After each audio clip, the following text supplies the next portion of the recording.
आज हम पढ़ेंगे सीक्वेंशियल सर्किट्स क्या होते हैं। सीक्वेंशियल सर्किट्स में सबसे पहले हम पढ़ेंगे फ्लिप फ्लॉप्स के बारे में, और फ्लिप फ्लॉप आपका मोस्ट इंपॉर्टेंट टॉपिक है। यहाँ से आपकी चीजें आ जाती हैं एग्जाम में, तो आपको बहुत ही ध्यान से पढ़ना है, ठीक है। तो सीक्वेंशियल सर्किट्स होते क्या हैं? ये एक तरह के डिजिटल इलेक्ट्रॉनिक्स में मेमोरी एलिमेंट्स के रूप में यूज होते हैं, ठीक है। किस तरह से? मेमोरी एलिमेंट्स की फॉर्म में। जैसे आपके फोन में रैम होती है, रोम होती है, ठीक है। तो इसमें जो सर्किट्स लगे होते हैं उन्हें हम क्या कहते हैं? Sequential circuits. इसकी जो डेफिनेशन है वो यहाँ पे ध्यान से समझिए। Sequential circuits are a type of digital circuit. कैसे होते हैं? डिजिटल सर्किट के टाइप के होते हैं।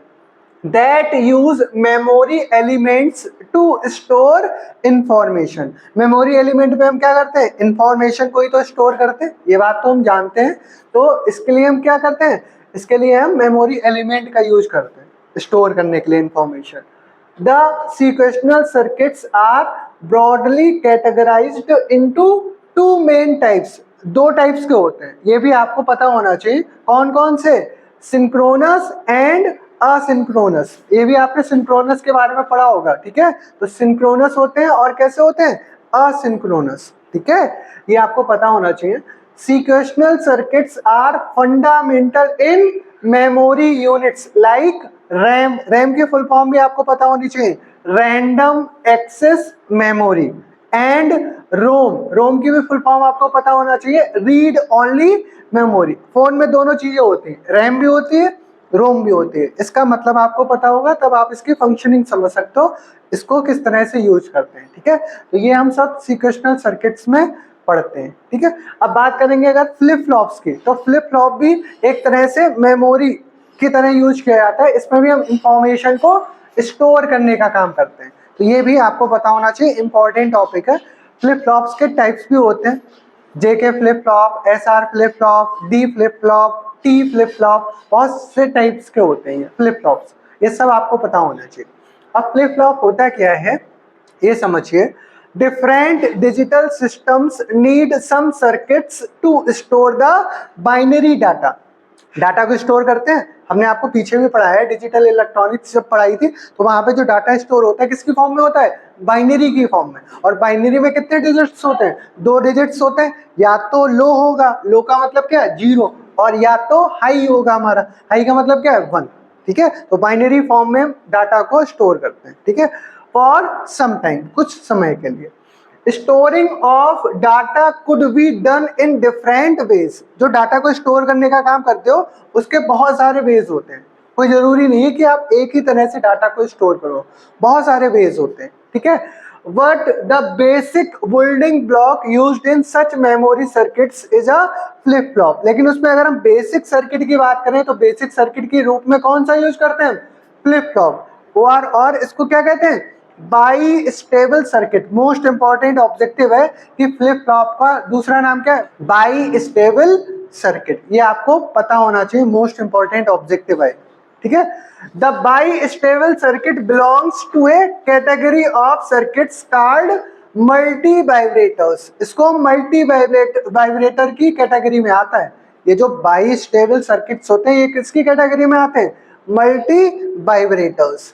ये भी आपको पता होना चाहिए, ये भी मोस्ट इंपॉर्टेंट ऑब्जेक्टिव है, ठीक है। ये सब ऑब्जेक्टिव में पूछते हैं कि होता क्या है, इसका नाम क्या होता है दूसरा, या इसे कहते क्या है, और ये कौन सी कैटेगरी में आते हैं? मल्टी वाइब्रेटर्स की कैटेगरी में आते हैं, ठीक है। All flip flops are basically bistable multivibrators. देखो लिखा हुआ है, जो हमारे फ्लिप फ्लॉप्स होते हैं वो कैसे होते हैं? बाइस्टेबल मल्टी वाइब्रेटर्स होते हैं।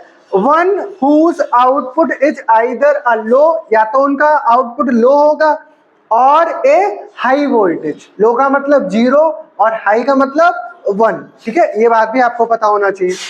दिस आउटपुट स्टेज लो और हाई। ये आउटपुट जो है लो है या हाई है, ये वैसा ही बना रहेगा। कब तक? जब तक कि उसमें हम चेंज ना करें। To change it the circuit must be driven by an input called a trigger. जिससे ये चेंज होता है, जो आउटपुट है हाई या लो, जब उसको हम चेंज करेंगे तो किससे चेंज होगा? ट्रिगर से चेंज होगा। ट्रिगर हम करेंगे उसमें फ्लिप फ्लॉप में, तो यहाँ पे आउटपुट जो है वो आपका चेंज हो सकता है। तो ये बेसिक सी बातें थी, ये आपको पता होनी चाहिए। अगर हम इसी में पढ़े SR फ्लिप फ्लॉप क्या होता है, या इसको RS फ्लिप फ्लॉप भी कहते हैं। तो R और S का मतलब क्या होता है, या S और R का मतलब क्या होता है, ये आपको पता होना चाहिए, बेसिक सी बात है। ठीक है, S का मतलब सेट, R का मतलब रीसेट। ठीक है, अब यहाँ पे हम समझेंगे, ध्यान से देखिए। The SR flip flop is built using two cross coupled and gates or NOR gate। या तो हम क्रॉस कपल्ड की फॉर्म में एंड गेट यूज करेंगे दो, या दो नॉर गेट का यूज करेंगे इस फ्लिप फ्लॉप को बनाने के लिए। यहाँ पर हमने एंड गेट यूज किया है, नॉर गेट से भी बनता है। ठीक है, ये इसके अलावा नॉर गेट से भी बनता है, ये आपको पता होना चाहिए। ठीक है, समझ आ रही है इतनी बात। तो ये बनते किससे हैं ये आपको पता होना चाहिए, सीधा सीधा ऑब्जेक्टिव है। ठीक है, the AND gate version is called AND gate SR flip flop. इसका नाम क्या हो जाएगा, एंड गेट से हम जो बनाएंगे कपल्ड वाले क्रॉस कपल्ड की फॉर्म में, उनको क्या कहेंगे, AND gate SR flip flop. The two AND gates 1 and 2 are cross coupled. देखो क्रॉस कपल्ड की फॉर्म में ये दोनों यूज हुए हैं। ठीक है, ये पहला हो गया, ये दूसरा हो गया। इतनी बात समझ आ रही है। So that the output of NAND 1 is connected to one of the inputs of NAND 2। जो आउटपुट मिलेगा पहले का, पहला एन एंड गेट जो यूज किया है, उसका जो आउटपुट मिलेगा वो कनेक्टेड होगा किसके, दूसरे वाले एन एंड गेट के इनपुट से। देखो ये कनेक्टेड है इतनी बात समझ आ रही, वही लैंग्वेज लिखी हुई है। ठीक है, and vice versa. Vice versa का मतलब इसका जो आउटपुट होगा वो दूसरे वाले से कनेक्ट होगा। ठीक है, तो इस तरह से ये हम लिख सकते हैं। वाइस वर्सा का मतलब यही होगा, इसका आउटपुट देखो इससे पहले वाले के इनपुट से कनेक्टेड है। तो यही बात है, ये बात आपको पता होनी चाहिए। ठीक है, समझ आ रही है इतनी बात। The two inputs are labelled, यानी जो इनपुट्स को लेवल किया गया है या दर्शाया गया है, वो कैसे दर्शाया गया है, एस और आर की फॉर्म में। ठीक है, एस और आर यहाँ पे आप लिख सकते हो, एस और यहाँ पे आर। एस आर की फॉर्म में जब इन्हें हम लेवल्ड करेंगे तो क्या हो जाएगा, इसका एस का मतलब क्या है, सेट, और आर का मतलब reset. And the two outputs, जो आउटपुट्स मिलेंगे इनको हमने कैसे दर्शाया है, क्यू और क्यू बार। क्यू बार का मतलब क्या है, इन्वर्ट। इसका मतलब क्या है, इन्वर्ट आउटपुट। ठीक है, ये बात आपको पता होनी चाहिए। ये इसका फिगर बनाओगे आप, दो एन एंड गेट बनाओगे यहाँ पर, और ये इसका जो आउटपुट मिलेगा इस तरह से, इसके इनपुट से कनेक्ट किया है। इसका जो आउटपुट है वो पहले वाले के इनपुट से कनेक्ट है, और पहले वाले का जो आउटपुट है देखो वो दूसरे वाले के इनपुट से कनेक्टेड है। तो इस तरह से इसको क्या बोलते हैं, cross coupled NAND SR जो हमारे हैं फ्लिप फ्लॉप। ठीक है, समझ आ रही है बात, एन एंड गेट हैं ये दोनों। ठीक, इसका ब्लॉक डायग्राम इस तरह से बनता है, SR क्यू बार, FF का मतलब फ्लिप फ्लॉप। फ्लिप फ्लॉप की शॉर्ट फॉर्म होती है FF। अब इसकी अगर हम ट्रुथ टेबल की बात करें तो बहुत ईजी है, बस आपको समझना है कि ट्रुथ टेबल बनाते कैसे।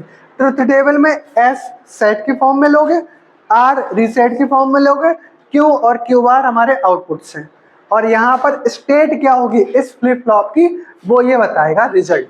ठीक है, अगर हम सेट और रीसेट दोनों लो देते हैं, लो कंडीशन का मतलब 0 0 देते हैं, तो आपका आउटपुट जो मिलेगा वो 1 मिलेगा, और आउटपुट का जो कॉम्प्लीमेंट मिलेगा, या ऐसे कह सकते हैं इन्वर्ट आउटपुट, वो कैसा मिलेगा, 1। ये हमारी स्टेट होती नॉट अलाउड, इसको अलाउ नहीं करता, यानी फ्लिप फ्लॉप वर्क नहीं करेगा इस कंडीशन में, जब दोनों इनपुट्स हमारे कैसे हो, लो। अगर हमारा जो सेट वाला है वो लो इनपुट है और रीसेट वाला हाई इनपुट है यानी 1 है, तब हमें जो आउटपुट मिलेगा वो कैसा मिलेगा, हाई, और उसका इन्वर्ट कैसा मिलेगा, 0। ये कंडीशन हमारी क्या कहलाएगी, सेट स्टेट। ठीक है, ये हम क्या कहेंगे, सेट स्टेट। ऐसे ही अगर जो सेट है वो हाई है और रीसेट वाला जो है वो लो है, तब आपको आउटपुट 0 मिलेगा यानी लो मिलेगा, और उसका इन्वर्ट क्या मिलेगा, 1। ये कंडीशन रीसेट की कहलाएगी।